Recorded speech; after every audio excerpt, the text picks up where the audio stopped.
ये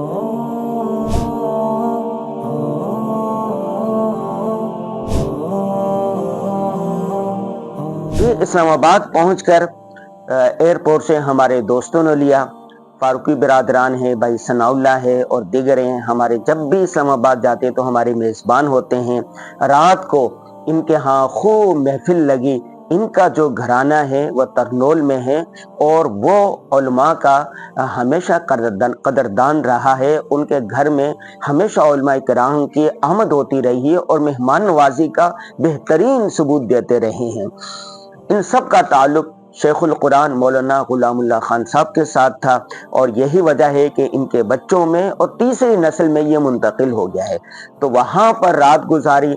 अगला दिन जुम्मा था, चुनाचे बहुत सारे दोस्त अहबाब आ गए तो वहाँ के खुतबात, जो मसाजिद में खुतबात दिए और चंद घरों में बयानात हुए।